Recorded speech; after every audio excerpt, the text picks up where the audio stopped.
Nesse tema de hoje, a natureza, eu pensei inicialmente na questão da anunciação, né, que nós falaremos da natividade, mas o tema se centrou na questão da arte e o que é mais rico, porque permite que eu faça uma fala em que eu consiga, né, mostrar um pouco dessa pesquisa de textos que eu faço. Eu comecei esse trabalho com textos litúrgicos aqui no Brasil há aproximadamente 12 anos. Então, eu fiz um trabalho de arrolamento de textos litúrgicos. Naquele momento, havia um processo de restauração da igreja da Ordem Terceira de São Francisco da Penitência da cidade de São Paulo, e era necessário que alguém tivesse essa habilidade de trabalhar com têxteis.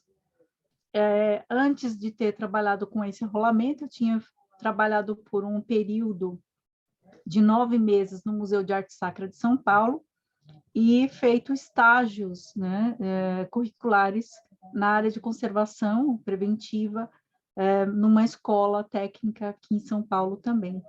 Então, por esses dois motivos, eu terminei indo para essa coleção e fizemos durante 3 meses todo o arrolamento de mais de 200 de peças de vestes litúrgicas e mais de 800 fragmentos e tecidos complementares, né, do uso litúrgico. Dessa coleção, terminei trabalhando também com a documentação do acervo no Mosteiro de São Bento de São Paulo, e, por consequência, hoje estou trabalhando com um acervo da Ordem, na verdade, da Ordem não, né? Do Museu da Obra Salesiana no Brasil, em que nós estamos fazendo toda uma adequação da nova reserva técnica. Eu faço a documentação, não sou conservadora, apesar de ter essa formação complementar, mas eu gosto muito de esclarecer sobre isso, porque, por vezes, as pessoas pensam que eu sou uma conservadora e não.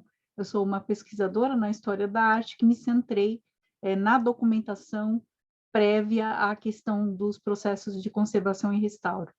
Então, o que eu tenho me dedicado a essa área é nesse sentido, e a questão da iconografia é fundamental para que nós tenhamos, então, uma identificação dessas fontes, porque aqui no Brasil nós temos peças ainda do século XVII e convivendo com peças do século XX e XXI.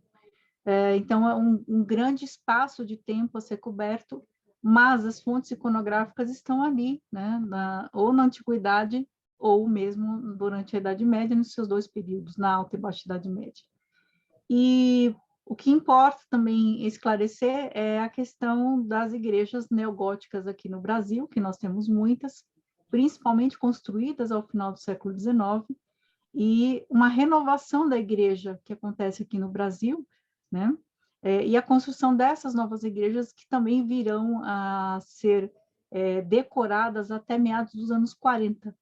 Então, todo esse acervo que nós temos de textos, eles correspondem a um largo período que é aquele pós-colonial, então, um momento ainda de colonização, com traços ainda de peças que vêm da Espanha, provavelmente de Sevilha, né, onde nós temos aqui algumas peças em coleções, mas no século XX, com o colecionismo que acontece aqui no Brasil, chegam textos também europeus, medievais, então são poucos, mas nós temos em algumas coleções, né, quase como no sentido de um gabinete de curiosidades. Então, nesse sentido, o meu trabalho tem sido esse de identificação dessas peças, já que nós temos conservadores, mas ainda precisamos trabalhar muito com essa questão da identificação iconográfica desses textos, para que nós possamos tanto documentá-los da forma do seu nível formal, quanto aí os trabalhos sequentes de conservação preventiva ou mesmo de restauração, se for o caso, né? Bem, esse tema da iconografia de Nossa Senhora nos é muito caro e muito próximo. A semana passada nós tivemos, na sexta-feira, né, a Anunciação de Maria, então, no dia 25 de março, e aqui eu vou falar desse período mais final, que seria aí a questão própria da encarnação, do verbo, né, que vai encarnar mesmo e estar nascido, mas eu falarei dessas realidades que nós encontramos nos textos litúrgicos, por vezes uma iconografia que estende ao ciclo da natividade, por vezes apenas a indicação da anunciação, que é o fato primeiro, e o último, que seria o último quadro dessa sessão de 4 momentos da anunciação, que seria propriamente a natividade.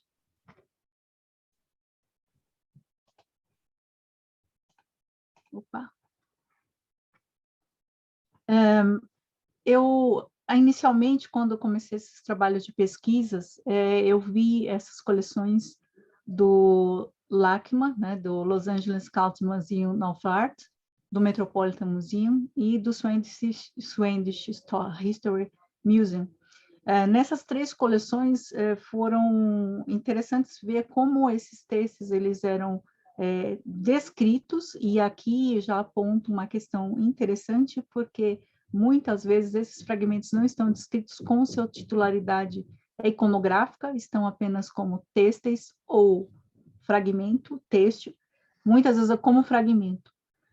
Para quem trabalha na área de documentação têxtil, isso termina sendo um problema, porque, por um lado, se é um fragmento têxtil, nós não temos muita noção se ele é antigo ou novo, né? Se ele estiver assim identificado, e, por outro lado, sem aquela descrição iconográfica primária, também fica difícil de se encontrar esses fragmentos. Então, muitas vezes é como se fosse uma agulha no palheiro, né? Se encontrar essas peças e tentar traçar uma sequência evolutiva dessa imagem também se torna alguma coisa muito difícil. Uma segunda condição complexa nesses acervos e de encontrar esses textos litúrgicos com esse tipo de iconografia é exatamente o fato dessas coleções terem sido desmanchadas ao longo do século XIX, até um pouco antes. Se nós falarmos da França, nós temos uma questão ligada aí à Revolução Francesa. Se nós falamos da Inglaterra, nós temos a Reforma Protestante, e quando nós falamos do século XIX, na Europa, os vários momentos aí que estão ligados às fundações desses novos países. Então, nós temos a Itália ali na sua fundação, a própria questão da Alemanha, da unificação desses países, e no início do século XX, outro momento que vai dificultar também e vai fazer com que essas coleções passem pelas dispersões são as revoluções, né?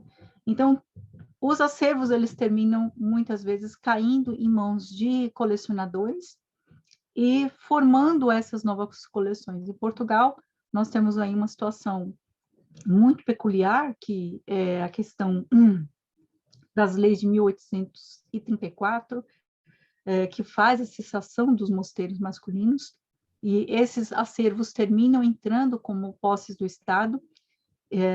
Os mosteiros femininos ou conventos passarão por esse mesmo processo em 1861, né, com a indicação legal de que a última pessoa, né, que estivesse viva não poderia se constituir em novos mosteiros ou conventos. Aqui no Brasil, a gente passa por alguma coisa muito semelhante, já que nós éramos diretamente ligados a Portugal, e aquilo que acontecia em Portugal era refletido aqui também, né? Então, as nossas peças que existiam aqui, que eram fragmentos, algumas relíquias, ou mesmo objetos medievais, trazidos pelas ordens religiosas, e estavam aqui em posse dos conventos ou mosteiros, passam pelo mesmo processo de dilapidação, né? Então, muitos dos objetos que nós tínhamos aqui também são dilapidados, são apenas algumas ordens religiosas que mantêm os seus acervos, e tem um papel fundamental também na guarda desses acervos as ordens religiosas terceiras, que não sofreram tanto quanto as ordens primeiras aqui no Brasil, né? O nosso período republicano foi algo muito complicado para que essas ordens religiosas mantivessem seus acervos, né? Propriamente a sua existência. Por isso que, como eu disse, ao final do século XIX, nós teremos uma reorganização da igreja aqui no Brasil e a construção de igrejas neogóticas. Então, nosso patrimônio barroco, aquilo que existia ainda de algumas peças que correspondiam ou tinham a ver com o medieval, elas hoje não existem mais. Ou o barroco que nós temos já é um barroco tardio, fruto aí dessas várias modificações, né?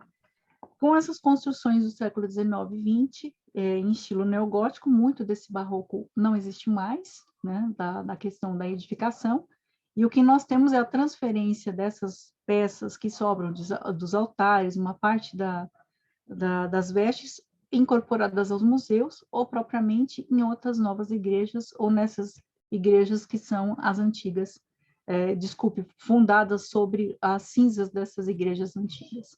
Tá?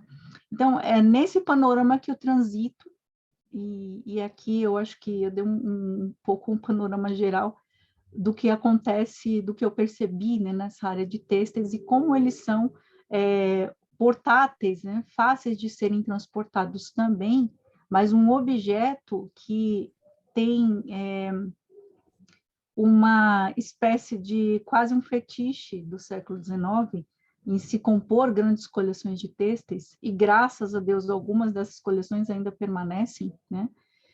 É que faz com que a gente tenha ainda uma ideia do que foi, né? Nós não temos uma ideia completa do que era, do que quanto existiu na Idade Média, nós temos os fragmentos que correspondem a isso, e ainda nós temos uma terceira situação, né? Além dessas que são proporcionadas pelas modificações aí do ponto de vista político, que é a própria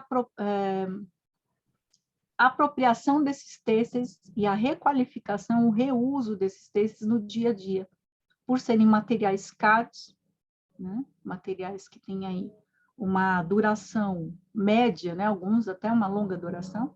Esses têxteis, eles passam também por esse processo de reaproveitamento. Então, ou eles são reaproveitados para a própria igreja, ou são doados para outras para se compor peças menores, né? Então, é uma situação em que os têxteis passam por vários processos de apropriação, reapropriação, reuso, qualificação, né? Inclusive, alguns têxteis não têm uma origem litúrgica, então isso é um ponto também importante, porque eles fazem parte de doações, né? Então, esses exvotos dados pelos reis, rainhas, pelas princesas, e posteriormente pelos leigos também, eles farão parte desse acervo litúrgico. Então, é interessante notarmos que, falando da história de Portugal, daquilo que a gente não consegue ver, por como isso já não existe mais, são as vestes de Santa Isabel. Santa Isabel, depois que fica viúva, vai para o Mosteiro das Clarissas, né, em Coimbra, e doa todo o seu espólio para as igrejas menores ou para outros conventos. Então, essas vestes foram transformadas, as vestes reais, em outras vestes litúrgicas, né? E que a gente não sabe como isso foi reaproveitado. Então, a gente não tem uma documentação, nós temos as crônicas que relatam, né? Então, a crônica de Fernão Lopes, que retrata essa questão, mas documentalmente é muito difícil de a gente saber para onde que foi, né? Então, vou seguir aqui.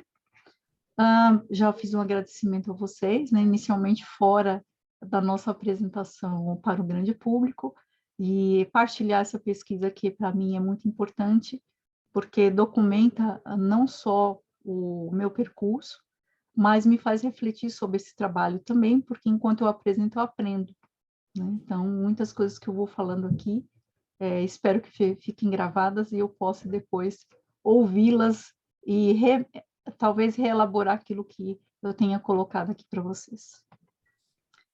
Só para uma questão de tempo, quanto tempo tenho mais? 10 minutos todavía. 10 minutos, ok. Então, eu fiz um excurso rápido, né? Não dá para a gente falar de todos os fragmentos, de tudo que existe, mas apenas de alguns. Fiz uma pequena seleção aqui. Eu parto lá da Antiguidade falando desse texto, que é o texto da Anunciação. E é interessante notar que os fragmentos nós temos duas categorias: os têxteis que são tecidos, então a imagem tecida, e nós temos os textos com imagens bordadas, tá? Isso é um ponto de interesse meu, porque isso tem a ver com a questão de como essas obras são dadas e como conservá-las também. Aquilo que é tecido direto, como fazer um trabalho ali posterior de conservação e mesmo a documentação.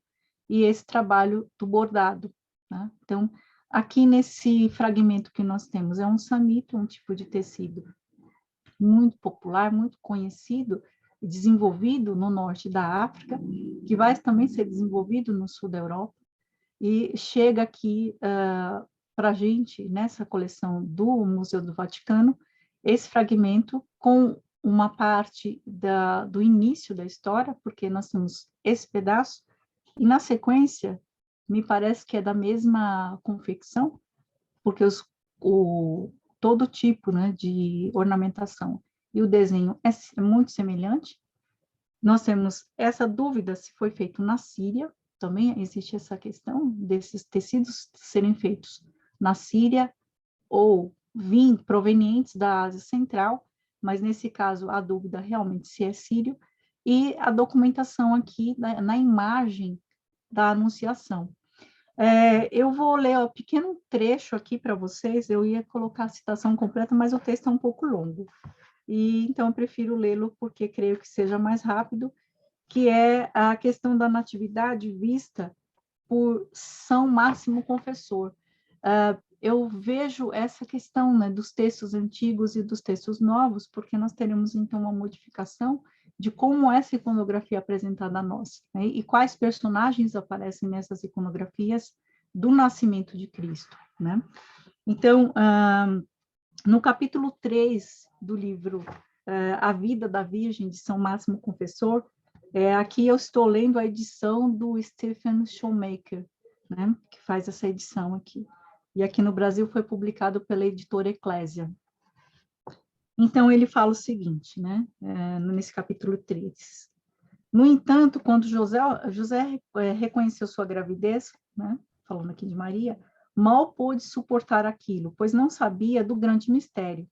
Foi por isso que ele se encheu de tristeza, pois era um homem justo e ponderou que, se permitisse a ela permanecer em sua própria casa, isso seria transgredir a lei e provocar suspeita contra si mesmo. E, do mesmo modo, compreendeu que expô-la e entregá-la aos sumos sacerdotes para a punição seria cruel. Assim, em razão de sua grande virtude, de sua vida piedosa, ele a poupou e teve misericórdia dela. Decidiu, então, mandá-la embora de casa em segredo. E aqui ele vai citar o capítulo 1 de Mateus, no versículo 19. Enquanto ele nisso refletia, eis que um anjo do Senhor apareceu a ele em um sonho e disse: José, filho de Davi, não tenhas medo. E aqui é o versículo 10 do capítulo 1. Por ela, nem parte de Deus, nem da punição da lei, nem de ser salvo de suspeitas errôneas acerca de Maria, que foi a ti entregue como esposa, de acordo com os costumes dos homens e das mulheres. E aqui o anjo, ele foca nessa questão de que o anjo fala que Maria é a esposa de José, embora eles não estivessem ainda casados. O anjo chamou a esposa a sua noiva, mas ela não havia sido dada como esposa, à maneira das outras mulheres, de modo algum. Ao contrário, ela foi entregue à sua guarda como um tesouro divino consagrado ao Senhor. E aqui ele faz mais uma citação de Mateus, versículos 20 e 21. Não temas que ela permaneça em tua casa, pois aquele que nascerá dela vem do Espírito Santo. E ela dará à luz a um filho, e tu chamarás Jesus, pois ele salvará dos pecados do seu povo. Então, é importante a gente entender esse primeiro momento aqui do capítulo 3 de São Máximo Confessor, porque nós vemos nessas iconografias iniciais, do início, como eu falei, da Antiguidade até a Alta Idade Média, de um São José com uma tez triste. Então, essa tristeza, a minha pergunta era, de onde vinha essa tristeza, já que era um momento alegre, né? E por que não um sentimento de admiração ou de contemplação? Então, essa era a minha pergunta. E aí se responde, né, aqui em São Máximo Confessor, essa tristeza profunda por conta desse não casamento, mas de uma situação que poderia causar, de certo modo, uma discórdia, ou uma desconfiança, ou mesmo um processo ainda maior das pessoas locais ali escorraçarem Maria, né? Ou achar que ela tenha feito alguma coisa errada. Então, essa iconografia ela vai permanecer durante quase toda a Idade Média. Nós veremos esse São José triste e algumas iconografias o São José contemplativo, né? Também eu selecionei aqui uma peça que nós não temos uma visualização perfeita do objeto, mas que nos traz um pouco ainda dessa reminiscência da imagem da Natividade, que é o manto de Cunegunda, que vai ser santa também, e está aqui nesse quadrante. Então, nós temos aqui o menino na manjedoura, o burrinho e o cavalo, né? A Natividade de Nosso Senhor, que está aqui escrito, né? A imagem já está muito ruim por conta propriamente da existência da peça. E aqui a Maria está reclinada, nós não temos a figuração de São José. Então, existe essa modulação da imagem que aparece Maria no seu momento pós-parto, reclinada em uma cama, e o menino Jesus em cima de uma manjedoura ou de uma pequena cama, né? Então, aqui nós vemos a mesma situação, um São José triste, os animais aqui no fundo que representam, né, esse momento de que ele está sendo, que ele nasce num estábulo ali em Belém, e Maria aqui reclinada, e aqui nesse caso é interessante que no frontal de Ávia, o que nós vemos é uma Maria que toca nesse Jesus, né, diferente da imagem anterior, que nós não temos esse vínculo de Maria com Jesus ali tocando, né? É um pouco diferente.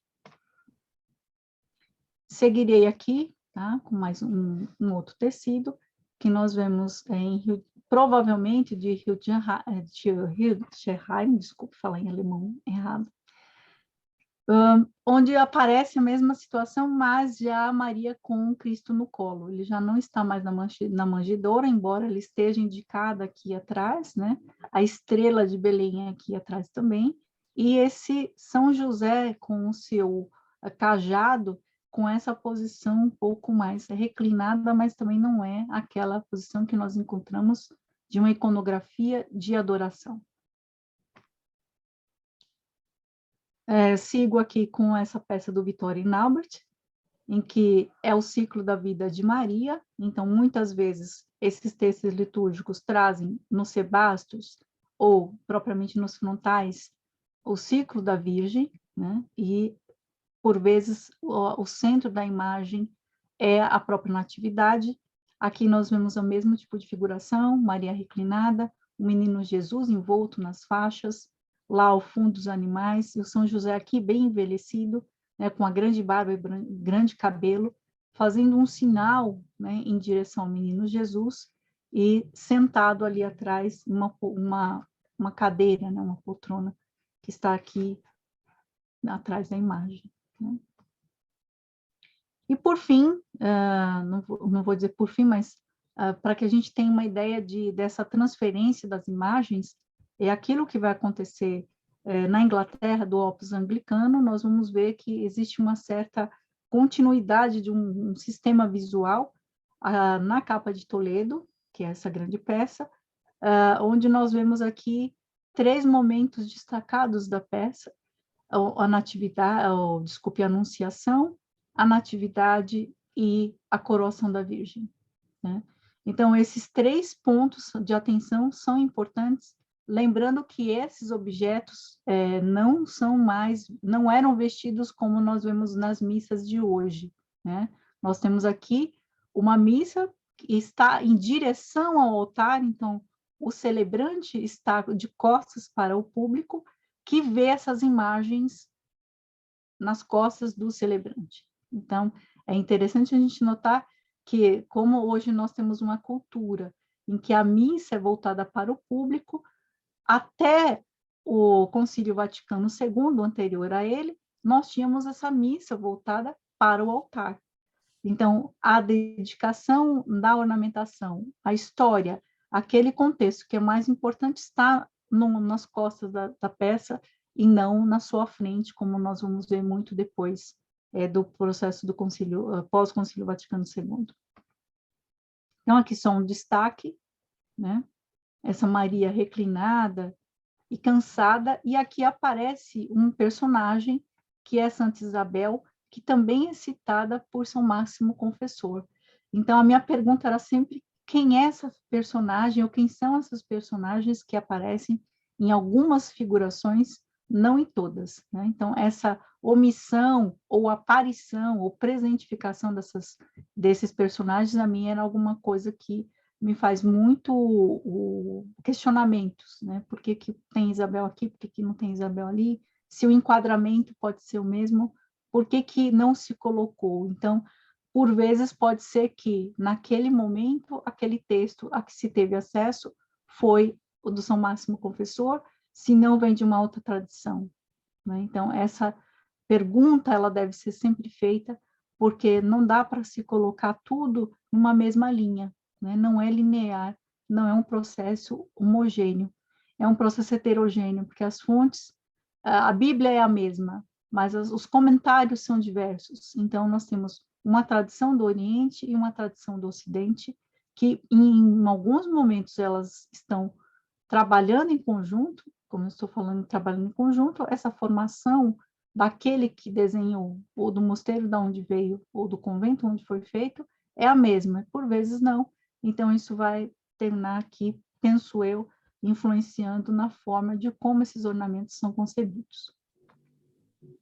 Então, só para me fechar aqui, esse é o pluvial do Pio II, né, do Papa Pio II, e nós vemos também, de novo, essa mesma configuração que nós tínhamos visto lá anteriormente naquela outra peça que está em Toledo, né? Outra peça que é importante, que é muito conhecida, é a capa pluvial, né, de Ramon de Belera. Se eu falar errado, vocês me corrijam, tá? Porque eu falo como falo em português, então podem me corrigir. E faz o mesmo sentido, né? Também em opus anglicanos, é feita, né, com opus anglicanos, e nós temos aqui uma diferença, mas há interesse aqui de dizer o seguinte: o centro da imagem é a concepção, é a natividade, e aqui em cima a coroação da Virgem, né? Aqui embaixo nós temos a apresentação Maria, não o nascimento de Maria. Então, essas configurações, elas dependem muito do comitente, depende de onde são feitas, depende de onde vai ser usado também, qual é o rito que será utilizado, né? Quem presenteia, né? Então, aqui de novo, né? Se nós lembrarmos das nossas peças anteriores, nós vamos ver que é a mesma situação do José sentado numa banqueta, cabelos brancos e uma barba longa, né? Aqui, uma personagem que está junto e Maria reclinada segurando o menino Jesus, né? E, por fim, eu vou parar aqui minha apresentação, que eu acredito que já tenha dado os meus 10 minutos. Sim? Sim, sim, é possível. Tá. Então, esse fragmento da Anunciação que eu trouxe aqui para vocês, que foi o disparador de toda a minha pesquisa, nós vemos um tecido muito rico, com fios de ouro, né, na sua trama, e também um urdimento trabalhado com uma seda em azul claro, né? Pode ser que ela tenha sido mais escura, mas com o tempo tenha perdido a sua coloração. E importante a gente ver aqui que é um tecido do século XIV. Eu trabalho do século XIV ao início do século XVI na minha pesquisa do doutoramento, e me interessa essas junções de situações em que nós vemos tecidos provenientes da Pérsia, né? E esses desenhos provenientes da Pérsia entrando num conjunto de trabalhos ou de desenhos ou de figurações cristãs ocidentais, né?